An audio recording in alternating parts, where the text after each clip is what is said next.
For many people, the magic number for a comfortable retirement is $1 million. But that amount can seem pretty daunting, especially if you're already in your 40s, for example. So for tips on how we are going to get there by the time we retire at 65, if we haven't even started saving yet, wealth management expert Robyn Thompson is here with her best tips. Welcome to the show, Robyn. It's nice to see you. Okay, let's start with the number $1 million.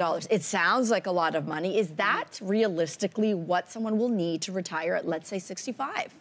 Well, $1 million definitely isn't what it used to be. Okay. It's still a very big number, but it really depends on what your lifestyle is going to be in retirement. Okay. If you want to spend a luxury retirement traveling around the world or have a place in Florida, it's going to cost you a lot more money than it is if you want to stay closer to home. So let's talk about the $1 million.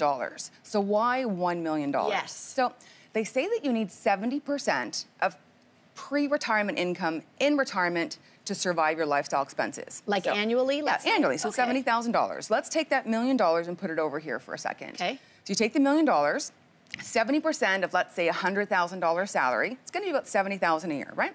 The $1 million will generate about 5.5% in a balanced or conservative portfolio, which is meant for people who are retired.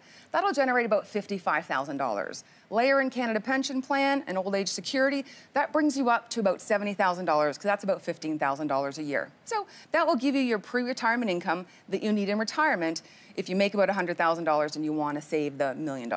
Okay, so can we start to really break this down? Like, Absolutely. I'm fascinated by this stuff. So let's break down the savings vehicles, the tools that we have at our disposal through the banks, through the government, whatnot, to save that $1 million. Take us through how we get there. Sure. Well, there's many steps you can take. The first one I would say is that you have to understand that you cannot save $1 million. It's not possible. So what I mean by save is if you have $100,000, we'll use that number, and you put it into your savings account. The rates on a savings account is between about 0.3 and 2.24% a year.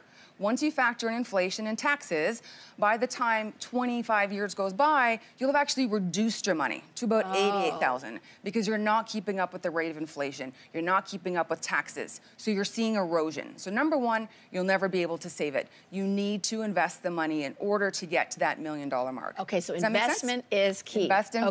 What are we investing in? Okay. So what I would say is if you want to create that money, you have to decide, what do I want in my life? How do I want to create my financial future? And most people say, I have no idea what I want in 20 or 25 or 30 years. I'm like, well, close your eyes for a second and think about, what do you want? What does your life look like? Do you want to send your kids to school? Do you want to retire early? Do you want to live $1 million lifestyle? And if that's the case, then you put together a financial plan and you say, these are the different things that I want to do for different stages in my life. Once you get to that, then you can start looking at all of the vehicles that are available to be able to get you from step A to step B. There is the Registered Retirement Savings Plan, which is an RRSP. That essentially is a vehicle in which you put things inside of. So stocks, bonds, mutual funds. It's not an investment in and of itself. It's a vehicle that holds investments. Okay. So there's also the tax-free savings account, TSFA. That is also another vehicle that holds individual securities, bonds, mutual funds. Within these vehicles, the tax-free savings account, everything that goes in there is completely tax-free. When you take it out, all of the money on the growth, you pay no tax on. On the RSP at the end of it, you're paying it at your marginal tax rate when you take it out. You can also look at defined contribution pension plans for your employers, and a lot of people don't look at this. So as an example, you go to work and you have a pension plan through work. Generally, your employer will put a certain amount of money into the plan, and then you match it. They're giving you free money. So take the free money, make sure it's invested over a long period of time, and watch it grow.